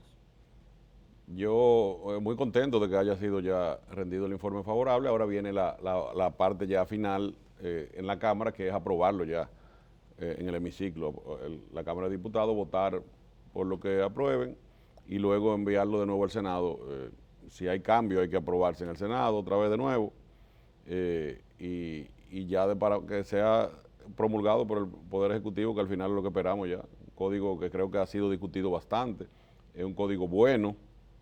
Nosotros, ustedes saben que vivimos en un país que le buscamos la quinta pata al gato y siempre vamos a encontrar críticos de las cosas, pero al final es un buen código. Yo entiendo, porque yo soy abogado también, y entiendo que va a ser un código muy bueno lo que se aprobó. Yo espero que los cambios no hayan sido grandes, si se produce algún cambio, porque yo creo que al final estuvo bien consensuado como se aprobó. Hablando de bueno, nosotros queremos brindarle algo Algo muy bueno. Muy bueno aquí. El Es café. el café Santo Domingo, es una tradición. Gracias, Cholitín Kenia. se está preguntando, ¿y qué gracias. será lo que? Cholitín. Muchas gracias. Gracias. ¿Por qué ha dado tanta brega aprobar un código de trabajo en el que aparentemente hay consenso en los temas capitales, exceptuando uno? ¿Por qué ha sido tan tortuoso? Yo no pienso que ha sido tortuoso. Lo que pasa es que aprobar un código conlleva mucho trabajo, mucho tiempo, muchas discusiones. La gente a veces cree que es solamente cuando tú vas al hemiciclo y levantas la mano. Pero las discusiones que se dan, nosotros escuchamos en el Senado a todos los sectores, escuchamos a los magistrados de las altas cortes, escuchamos a todas las asociaciones laboralistas, incluyendo asociaciones de abogadas laboralistas que hay también en la República Dominicana. Escuchamos a todos los sectores, es decir, y esas cosas llevan tiempo. Cuando tú tienes que discutir artículo por artículo, donde tú tienes una comisión, donde hay algunos que son abogados, donde los senadores tienen asesores, donde tú discutes, y tú te puedes ir horas en un solo artículo. ¿Podrías decirnos algunos artículos que fueron suficientemente polémicos? Mira, el tema de la cesantía se discutió, lógicamente. Opciones posibles, eso se discutió. El tema... Y parece que se seguirá discutiendo. Es una discusión, las discusiones jurídicas son eternas, porque ahora fíjate que ya aprobamos el Código Penal después de tantos años y estamos de nuevo discutiendo. Es decir, tenemos que entender que la mecánica jurídica, constitucional, legislativa de un país es constante. El mundo va cambiando de manera constante, la jurisprudencia cambia, la doctrina, las interpretaciones legislativas, jurídicas. Y eso también ocurre también en el Congreso y eso es una labor constante y eso es parte de las cosas que tenemos que aplaudir. A veces nosotros criticamos cosas que son positivas. Es decir, yo veía el otro día como criticaban, pero cambiaron una cosa ya, primero la aprueban en primera lectura y después la cambian en segunda. Le digo, pero es que esa es la mecánica. La única razón de que haya 2 lecturas consecutivas para aprobar una ley es para que tú en la segunda puedas remediar cualquier tema. O devolver a la otra Cámara. Pero me les decía los puntos más polémicos. Mira, la jornada de trabajo, el tema el artículo 86, que fue también un artículo muy debatido, muy criticado. El artículo 86 es el que establece una especie de astreinte cuando el caso está en estado de fallo, es decir, por cada día de retardo en cuanto a la sentencia. Todo eso fueron temas discutidos. Explíquele a la gente qué es lo que es la astreinte, aunque Pepe Abreu ayer un poco hablaba del asunto, pero siempre es bueno recordar, educar. Sí, el artículo 86 establece que cuando tú vas a un litigio, por cada día que pasa el proceso antes de salir la sentencia, te cobran como si tú estuvieras trabajando, te condenan como si estuvieras trabajando, es decir, un día de trabajo por cada día de retardo. Hubo una ligera modificación no nada del otro mundo, pero sí una modificación que fue consensuada con ellos también, con todos, donde buscando una alternativa se decía, bueno, cuando el caso está en estado de fallo, ya de ahí no debería correr la penalización, porque ya no es culpa de las partes, no es culpa de los empleadores, no es culpa de nadie. Y yo lo entendía justo, la comisión lo entendió justo, y ellos estuvieron de acuerdo, tanto el sector trabajador como el empleador. Y lo que se le hizo una ligera modificación a ese artículo, que no es la cesantía, porque algunos quieren decir la cesantía, no, la cesantía es otra cosa. La cesantía son los derechos adquiridos que tú tienes por el tiempo ya en la empresa, cuando te despiden sin causa. Eso es ya la cesantía, tú sabes lo que te corresponde el mismo día que te despiden, porque ya tú sabes lo que te toca. Esa es la cesantía. Ahora, aparte de la cesantía, había esa medida que es un AS-30, por el retardo en el proceso. De pagar. Tienen que pagar en 10 días. No, yo digo el retardo en el proceso en pagar cuando el caso va a tribunal. Cuando va a litigio, si el caso dura un año, te cobran un año extra. Pero lo que se dijo es, y que era una medida alternativa que lo propusieron algunos juristas y tuvieron todo el mundo de acuerdo, aunque ahora escucho a algunos diciendo que no estuvieron de acuerdo, por eso se hizo en la vistas públicas. No, y se hizo en una reunión que tuvimos en la presidencia del Senado, donde tuvieron todas las partes, los abogados, los trabajadores. Lo que se dijo, vamos a dejarle las 30, pero ponerle un stop hasta que el caso está en estado de fallo. Cuando el caso está en estado de fallo, ya no es culpa de las partes, no tiene por qué una parte cargar con unas 30 que no es tu culpa, sino que ya es un tema del tribunal que tiene que fallarlo. Y eso es una medida que sirve hasta para que los tribunales fallen más rápido, porque sabe que ya hay presión, porque antes no había presión porque lo dejaban, mientras más dure mejor. Entonces, eso fue la única diferencia de lo que se cambió en cuanto a las 30. El tema del trabajo doméstico, que aquí se anunció que se iba a entrar dentro de la seguridad social, el pago a las trabajadoras domésticas para incluirlas, fue declarado inconstitucional, eso no se pudo hacer. Me gustaría saber si el nuevo código contempla alguna figura, reivindica algún tipo de derecho para las trabajadoras claro que sí. domésticas. ¿Cómo quedan? Recuerda que el trabajo doméstico no estaba regulado ya con ahora los queda derechos. regulado. Sí, queda regulado. No es exactamente igual que un trabajador ordinario, porque tiene otras connotaciones. Ese fue un tema muy discutido porque había muchas opiniones de que no debería incluirse. Dejar eso así a la libre, pero no se deja a la libre.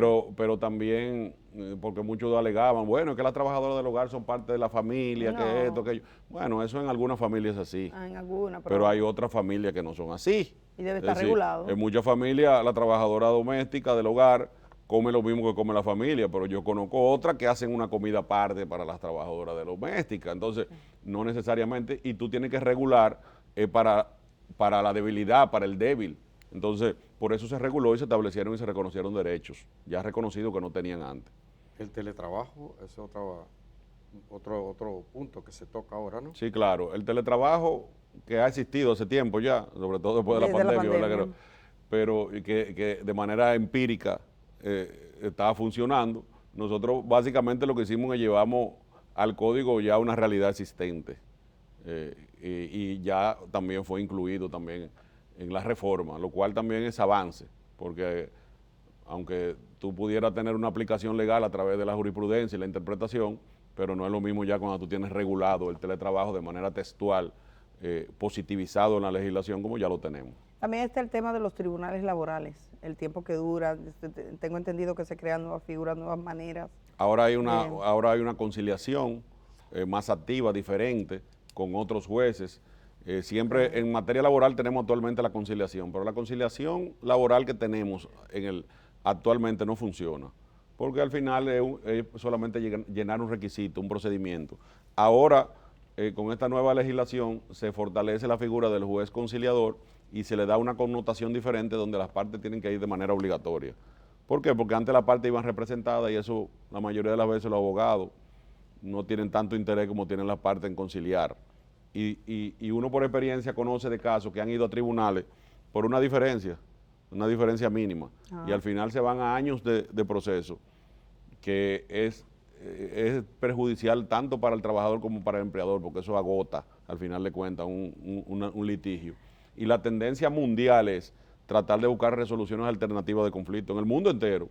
Lo que se trata es eso. Fíjate que el sistema norteamericano, nosotros somos al revés, la mayoría de los casos van a a tribunales, pero el sistema en Estados Unidos, incluyendo los casos penales, la mayoría de los casos no van a tribunales, se concilian, y eso es lo que se está buscando también ahora. Usted, como presidente de la Comisión para la Reforma Laboral en el Senado de la República, ¿nos podría decir cómo ve todo ese proceso? Desde su punto de vista, ¿cuáles son las principales reivindicaciones? Hemos mencionado el de la cesantía, hemos mencionado lo de los tribunales, pero lo hemos mencionado nosotros. Me gustaría saber desde la perspectiva suya, que ha estado participando en todos los debates, ¿cuál es, desde su punto de vista, el mejor sello que deja esta reforma para los trabajadores hoy, justo en este día?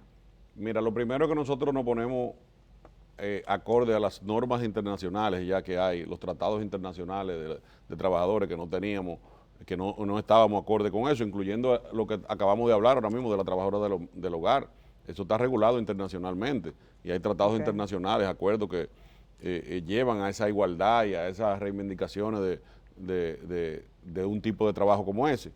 Pero también la actualización y la modernidad de todo lo que estamos hablando del teletrabajo, el acoso laboral, que no lo teníamos instituido, donde había muchísimos casos, en este país, en el mundo hay muchísimos casos de acoso laboral. También, mira, eso es una buena figura. Y ya se instituyó como causa de despido y como causa de dimisión justificada. Es decir, si alguien se siente acosado laboralmente, puede dimitir diciendo me está acosando, y hay que darle sus prestaciones. Claro que sí, claro que sí. Y causa de despido. Porque cuando se habla de acoso, la gente entiende de una vez el tema sexual. Pero ¿qué tipo de acoso? No, por eso se distingue, por eso se llama acoso laboral. Acoso laboral conlleva una serie de discriminaciones, de presiones psicológicas, de maltrato. Cuando fuñe. Exactamente. Sí, hay gente que se dedica a eso. Bueno, pero ahora mismo acaba de salir, ahora mismo salió ayer, creo que una información de una financiera importante de un banco que acosó laboral y sexualmente a un empleado y tiene ahora mismo un expediente importante. ¿Pero aquí? No. Eso es en Estados Unidos, pero que fue noticia ayer, porque es una persona de un alto cargo gerencial en un banco internacional. Entonces, pero hay otra cosa también importante en el código, que se corrigen muchos abusos. Miren, en mi caso yo fui juez, y le puedo decir que presencié, porque empecé como juez de paz, y los jueces de paz tenemos que ir a la apertura de candado cuando había embargo, y presencié muchos abusos de sentencias laborales, que tú tenías un procedimiento que al tercer día te notificaban el viernes y ya el lunes te estaban embargando.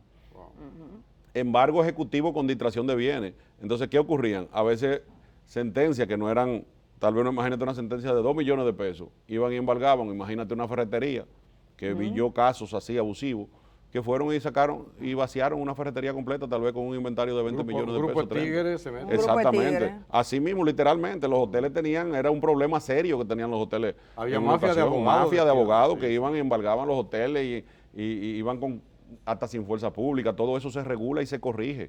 Eso de tener que depositar el duplo de la condena, eso era también abusivo, porque entonces, ¿qué recurso de apelación es ese que tenemos? Si tenemos que depositar el doble de lo que nos están condenando. Esos son puntos, igual que el de los jueces, que favorece claramente a la estabilidad del empresario. Y sobre todo al sector empleador, a la clase empresarial, todo ese tipo de cosas. Senador, ayer Pepe hablaba de una propuesta, quiero saber cuál es su punto y si se aprobó, si no se aprobó, el tema de elevar de 3 a 6 meses el periodo de prueba.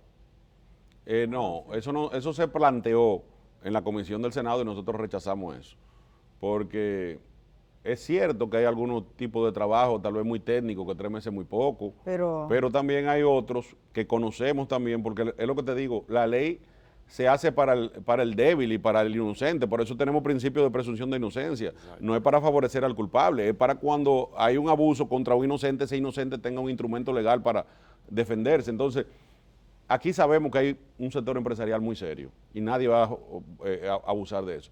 Pero también sabemos de otros sectores, también empresariales, que no son tan serios, y agarran y ponen a la gente a trabajar. Y ponen a la gente a trabajar y faltando 2 días lo botan y vuelven y traen otro y se la pasan en eso, porque actualmente lo hacen. Imagínate que le pongamos 6 meses. Le ponemos 6 meses y aquí va a haber empresarios no tan serios, ¿verdad? Que no son la mayoría. Que van a vivir de pero 6 tenemos meses que, en 6 meses. tenemos que legislar para ellos, para los que no son tan serios. Entonces se descarta eso. Entonces, en el Senado se descartó. No sé ahora mismo qué dijo la Cámara, pero yo espero que haya sido descartado también. El tema de, usted habló ahorita y dice, no, y el Código Penal que apenas, que no ha entrado en vigencia, y ya estamos hablando de reformar, y lo dijo en el contexto de que las leyes se mueven. Háblenos de eso. ¿Realmente hay un interés en reformar el Código Penal? ¿Piensa que eso será objeto de una modificación? Mira, si nosotros nos ponemos a buscarle la quinta pata al gato, nunca vamos a probar nada, porque siempre hay opiniones encontradas. Ahora mismo con el código, yo junté juristas muy buenos, que incluso criticaban las decisiones que uno tomaba, y los junté para que discutamos los temas. Y yo veía como un bueno de este lado y otro bueno de este lado tenían opiniones encontradas. Entonces aquí a veces creemos que las opiniones son absolutas y que lo que yo opino eso es, pero tú pones dos juristas buenos y uno te dice una cosa y otro te va a decir otra. Entonces, si nos vamos a eso, nosotros vamos a vivir discutiendo. ¿Pero usted cree el que código. se va a discutir todavía o eso es un amago? Yo no veo Como condiciones. yo no veo realmente que haya algo serio sobre eso, porque son muchas opiniones, pero yo no he visto nada, no he visto realmente un interés de eso, no hemos hablado de eso, y yo lo que creo que debemos de darle tiempo al código. Darle tiempo al código Pero que madure. Pero hay algunos aspectos, como por ejemplo el que tiene que ver con la libertad de expresión. El artículo 310, no sé si lo habrán modificado, si lo va a modificar, que plantea usted como abogado y como jurista, y digo como legislador. Ese artículo que condena lo que llama el ultraje al funcionario. O sea, que si yo hablo mal de un funcionario, aunque sea con una seña, ¿saben? Si pongo el dedo del centro, por ejemplo, para un funcionario del gobierno, o digo algo que él considere me puede demandar, esa parte no debería ser revisada. Yo entiendo, no estoy 100% seguro porque son tantos artículos, tantas discusiones que a veces uno no sabe ni cómo terminamos, pero yo creo que eso se modificó. ¿Se modificó? Sí, sí, sí. Okay. Eso se modificó en el propio Senado. Ya. Porque si se castiga, como se hablaba antes, como dice el Código actual, el ultraje al pudor, la dignidad, todo ese tipo de cosas, pero en sentido general. Ya. En sentido general. De hecho, la tendencia mundial es que el funcionario tiene que tener menos sensibilidad cuando se toca los temas de dignidad que un ciudadano común. Es decir, decirle ladrón a un senador no es tan malo y ya la gente lo ve como tan normal que decirle ladrón a cualquier otro ciudadano que no sea político.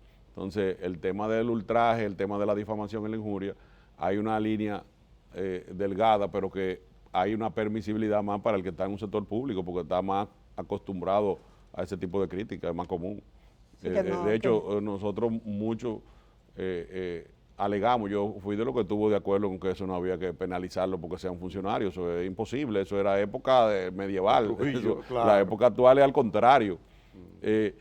Vamos a penalizar menos al que es funcionario público porque está obligado a rendir cuenta y debe de tener también la piel menos sensible.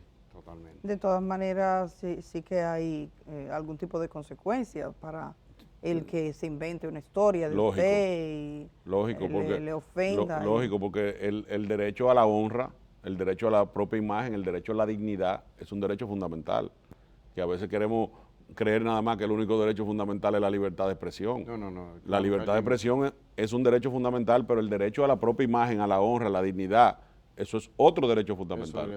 Y los derechos fundamentales no son absolutos.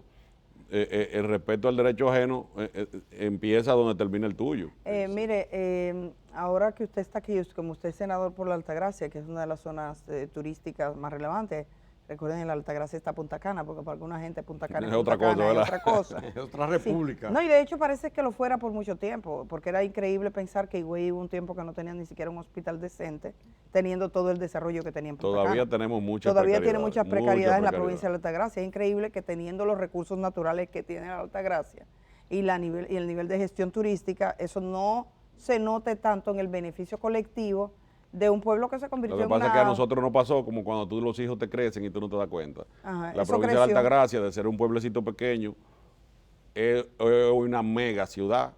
Exacto, comparado con gente de Santiago, con habitantes igual que Santiago. Con gente que viene de todas partes del mundo. Pero todavía ante el colectivo, ante el propio gobierno, los gobiernos, no solamente ante los gobiernos, y ante la ciudadanía, y ante los comunicadores de la capital, que cuando tú le hablas que nosotros tenemos más de 1 millón de habitantes, se ríen de uno. Entonces, hemos crecido, nos hemos hecho mayor de edad y todavía nos tratan como menores de edad. De hecho, la Altagracia fue una de las únicas 2 provincias en el país que no tuvieron ventiladores en el hospital público en la pandemia. Que yo le digo, eso es increíble. Todo lo de nosotros es increíble. Sí, es verdad. Y el otro día hablaba, hablaban desde Punta Cana, diciendo Rainieri, el señor Frank Rainieri, de que se ha hecho un desorden, que aquí no hay reglas, que el gobierno no pone reglas para la ocupación de la gente que se pone en los alrededores de las playas, la forma en la que se construye. Vi esa declaración, quisiera su apreciación, pero 100%. Además está lo que dijo Eugenio Cedeño entonces, dice, pero muchos de los hoteles ahí, el gobierno tampoco le ha puesto reglas, la gente no puede acceder, se han hecho dueños de los espacios que pertenecen a todos. Me gustaría una visión suya, porque usted es de esa zona y conoce lo que pasa. Lo que dijo Fran Rainieri es 100%, tal vez se quedó corto, porque es que nosotros es una provincia que yo digo que tiene un gran mal actualmente, que no tiene un padrino político importante. No hay nosotros no tenemos un funcionario del gobierno. ¿Usted es padrino o no? Bueno, pero nosotros somos un poder... ¿Senador? Sí, pero nosotros no somos gobierno. La así? gente a veces cree que tú eres miembro del partido de gobierno, pero nosotros somos poder legislativo. Nosotros al final legislamos. Poder del Estado. Sí, pero en teoría. Primer poder del Estado, el poder ejecutivo, olvídense de eso. De manera de presupuesto. Pero venga acá, el poder real es el que tú puedes decidir, transformar, hacer cosas de verdad, porque tú puedes legislar y las leyes a veces ni caso te hacen con eso. Pero lo que ocurre en Punta Cana, yo lo he dicho hace muchos años, tengo años diciéndolo. En el 2010 yo fui gobernador y ya yo estaba hablando del mismo tema. ¿Qué es lo que ha pasado con la zona de Bávaro, Punta Cana? Que ha sido una zona apache. Los gobiernos, lamentablemente, todos los que han pasado, que yo conozco, todos, han entendido que es una zona turística y que eso se maneja sola, se regula sola. Aquí los coroneles, cuando han querido premiar a un coronel, era para Bávaro que lo mandan. De todas las instituciones, es decir, pagan millones de pesos para que lo envíen para allá. Envíen para Bávaro. Porque es una zona apache, porque ¿Y cómo no hay nadie. ¿Cómo gana un coronel allá? Por Dios. Usted sabe cómo es que... El tema, con ilegalidad. El tema claro, por Dios, claro, la playa, es decir, lo que se mueve en esa zona. Yo siempre lo he dicho, señores, pónganle atención a esta zona. Pónganle atención, porque aquí, como nadie de aquí, como nadie de Punta Cana, es decir, no hay ni siquiera un político importante que tú puedas decir, está viviendo ahí en Punta Cana, es decir, siempre estaba concentrado todo en Higüey. Entonces era una zona apache, una zona que se cometían muchas injusticias, mucho abuso, mucho desorden. Ha crecido sin control. La cantidad de habitantes que viven hoy en Punta Cana son más, 2 o 3 veces más de lo que todo el mundo está pensando en su cabeza. Señor, ustedes nada más tienen que volarlo. Yo le digo nada más a los funcionarios, agarren un helicóptero y vuélenlo para que ustedes sepan de qué estamos hablando. Aquí hay provincias completas que no tienen el tamaño de Punta Cana. Dominicanos y extranjeros. A propósito de eso, el tema migratorio. El tema migratorio, que ha sido un problema siempre, no es nuevo eso. El tema migratorio, imagínate que toda la zona hotelera, todas esas construcciones que tenemos, miles y miles y miles de proyectos, se construyeron, todo el mundo sabe, con la mano extranjera que tenemos siempre en el país. Esa ha sido la realidad. Ahora bien, ¿qué es lo que yo he dicho? Que tampoco podemos ahora echarle la cuava a este gobierno, que al final de cuentas, el que más ha atacado el tema migratorio, este es el gobierno que más ha atacado el tema de la migración ilegal. Aquí el problema de los constructores ahora mismo, ¿cuál es? Pero no es ahora, no fue ahora cuando quisieron hacer la marcha. Yo decía, los constructores tienen un año gritando porque han atacado tanto la ilegalidad que no hay trabajadores. Es decir, este gobierno que más ha hecho, este gobierno que más ha invertido en la migración, ha regulado. Lo que pasa es que ahora es un problema público que antes tal vez no se hablaba tanto, ahora es más debatido. Y también tenemos ahora un momento donde la crisis haitiana de Haití como país se ha agudizado y vienen más que antes. Es decir, ahora la afluencia de extranjeros que vienen, de haitianos que vienen, es mayor, pero este es el gobierno que más ha hecho. Es decir, ahora mismo yo entiendo que hay que seguir trabajando, pero el gobierno está haciendo lo que tiene que hacer. Pero hay más mano de obra dominicana ahora en la construcción. Sí, hay más. Y de otras nacionalidades también. Y de otras nacionalidades. Sí, porque ahora están viniendo de otros países. De otros países a construir. Claro, están viniendo mexicanos. Hay muchos mexicanos construyendo. Hay muchos colombianos construyendo. Eso es la zona de Punta Cana. Sí.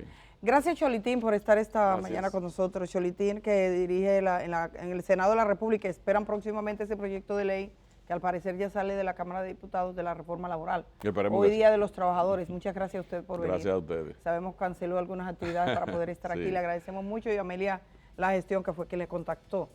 Nosotros nos vamos a la pausa. Cuando regresemos tenemos un artista en toda regla. Roger Sayas está con nosotros junto a Maribel Contreras, así que pasamos a ser espectadores.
Esos ojitos lindos me enamoran. Cuando dices que me quieres con esos labios rojos que te adornan.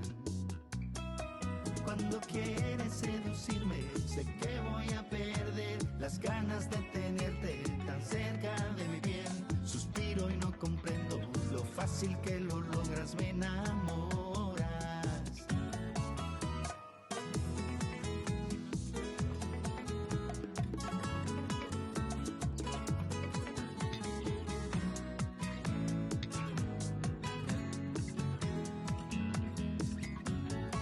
Cuando bailas sin motivos y saltas de alegría me enamoras. Paseando por las calles, tomarte de la mano se me antoja. Cuando quieres divertirte, ya nada puedo hacer. Las ganas de abrazar. Bueno, hoy es un buen día para enamorarse, sobre todo enamorarse de esa bachata, de esa nueva bachata que es de Roger Sayas, un artistazo dominicano, compositor, músico, fotógrafo, bailarín a veces. Bienvenido. ¿Cómo estás, gracias por la querida? invitación. ¿Cómo estás tú? Excelente y feliz de tenerte aquí. Igual. Me enamoras. ¿Cómo nace Me enamoras? Me enamoras es una canción que yo escribí hace exactamente un año, ahora en mayo, producto de, como yo expliqué en un video que subí, yo salía de un momento muy oscuro en mi vida y conocí a esta persona que me hizo sentir que yo podía amar de nuevo. Y de ahí vino la idea de escribir. Me puse como Shakira, sacando del dolor a facturar. Los hombres también facturan. Los hombres también facturan. Sí, entonces nada, la musa se convirtió ella en mi musa y empecé a escribir como loco. Y toda esa obra vendrá siendo eventualmente mi segunda producción en solitario. ¿Cuántas canciones hasta ahora tienes? Tengo más de las necesarias para un próximo EP, pero las voy a ir sacando sencillo a sencillo, no como hice con Consuelo, que fue un álbum ya de un fuetazo todo. Lo hice de esa manera en ese momento porque era mi primera producción en solitario, después de más de 40 años en 440, y quería que tuviera cierto impacto en términos de que saliera como producción completa. Ahora vamos a ir soltando 2 o 3 sencillos y luego ya la compilación vendrá antes del fin de año. ¿Qué cosa distinta quisiste ponerle a Me enamoras? Yo creo que este álbum está más sentido, viene más del alma. El otro contenía muchas canciones que yo había escrito, algunas 30 años atrás. Estas son más recientes hemos buscado darle colores diferentes y nada, escribir desde el alma. Yo creo que eso es lo que más me importa realmente, escribir lo que uno siente o lo que uno vive. La bachata ha cambiado tanto. Sí.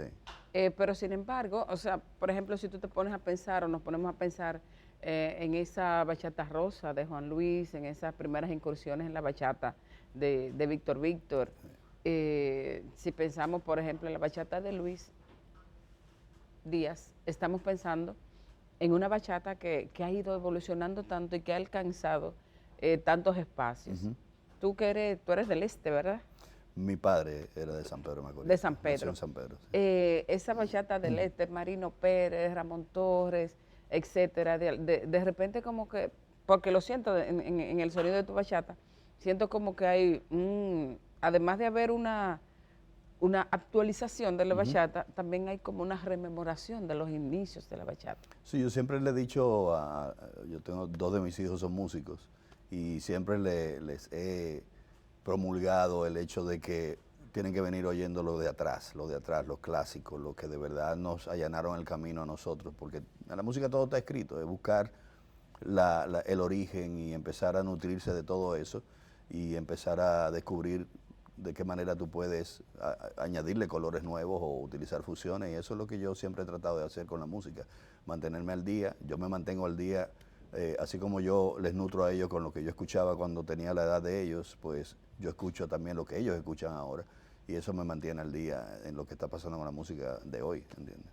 Yo pensando en ti chiquito, Sí. ¿te llevaban para San Pedro cuando chiquito? Sí, claro. Mi bisabuelo fue el que construyó el barrio Miramar. El famoso. Y el viejo era productor de caña, era dueño de la mitad de San Pedro. No nos quedó nada, porque después que murió, pues vinieron las invasiones y todos los demás. Pero la casa de la familia todavía perdura, creo que le pertenece ahora a los Hacim. Era una casa hermosa con un aljibe gigantesco que le suplía de agua a 2 hospitales en San Pedro. Y yo recuerdo sí que mi padre nos llevaba a pasarnos ya fuera el día o fin de semana allá en la casona.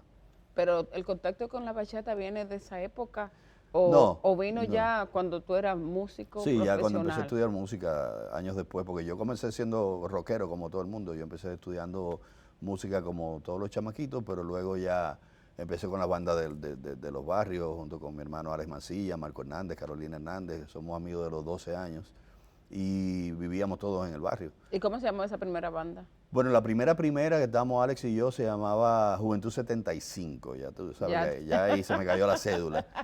Y yo recuerdo que yo me iba del Colegio Loyola caminando a Raintel a tocar en el programa del maestro Solano de La Hora del Moro. Wow. Con mi guitarra a cuesta, sudando. Y luego formamos el grupo Nasty, eso del 78, por ahí.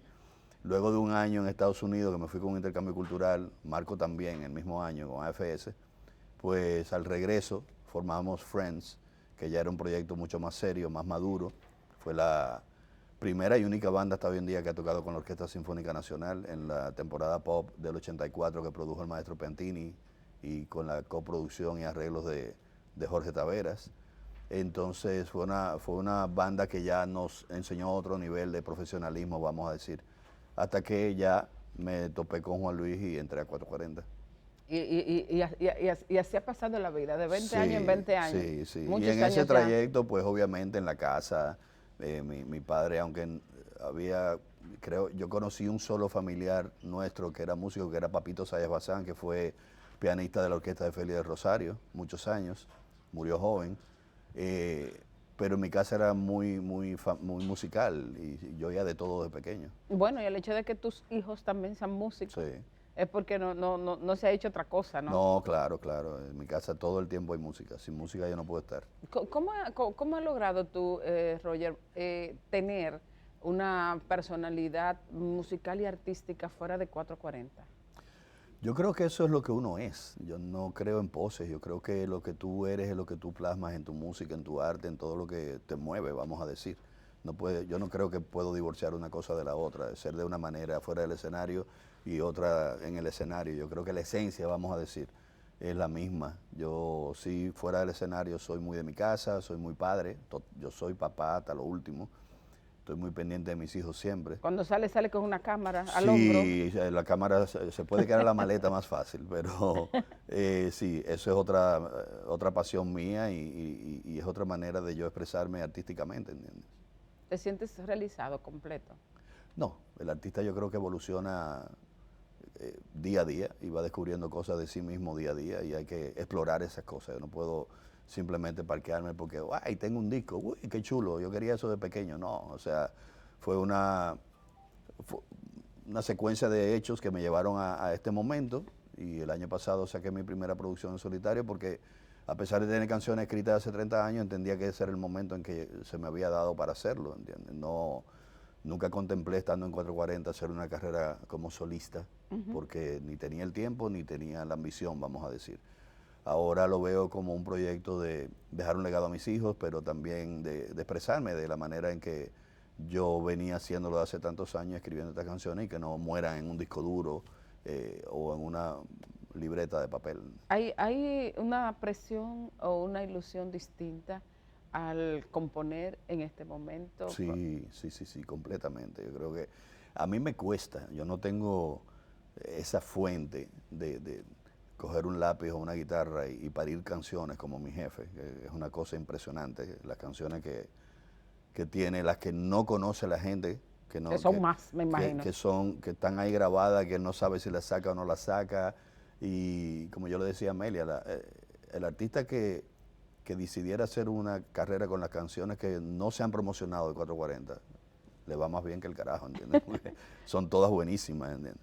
Bueno, pero en mi caso, a mí me cuesta mucho cuando yo escribo canciones y yo parto desde lo que siento y de lo que yo he vivido, pues como dejar una parte de mí, es doloroso, es angustiante, pero a la vez tienes esa ricura por dentro de que me llegó esta idea, qué chulo, me llegó esta letra. El otro día me llegó un estribillo, yo sacando la compra del supermercado y dejé todo afuera para que no se me olvidara y grabarla corriendo, ¿entiendes? O sea, vienen en el momento menos pensado y si te descuidas se van.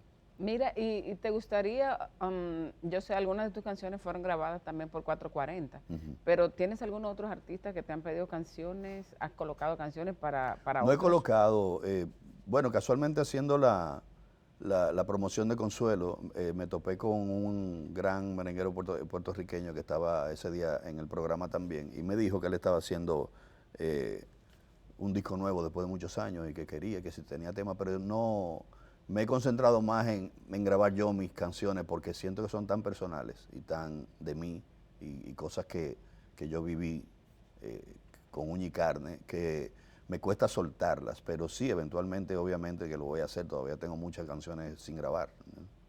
Hoy es un día muy especial porque Me Enamoras sale oficialmente al público. Esto es un preestreno. Sí, un preestreno. Me Enamoras sale al mediodía, hora dominicana, junto con el video también, un video que realizó Robin Paredes, hecho con inteligencia artificial, partiendo de videos reales también y de fotos, y él lo llevó a ese mundo que hay que estar al día, hay que asumirlo todo.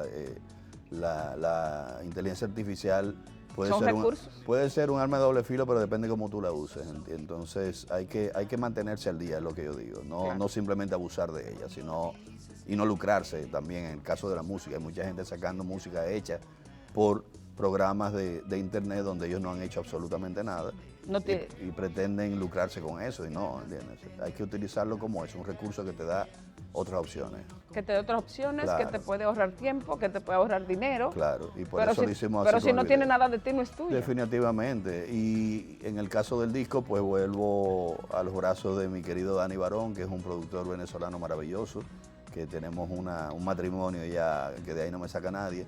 El tipo es buenísimo, con un talento ilimitado y él está arreglando y coproduciendo mi disco esta vez también. Bueno, tus redes sociales para que la gente, a las 12 en punto que sale. A las 12 en punto en todas las plataformas digitales y en YouTube en mi canal oficial, Roger Sayas Oficial, sale el video también. ¿El video es de?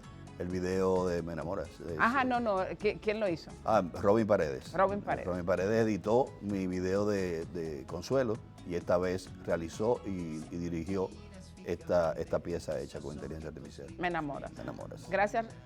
Gracias a ti. Y muchísima suerte. Es importante que tengamos música nueva. Gracias por la Señores, que invitación. tengan un buen fin de semana, porque no da para más.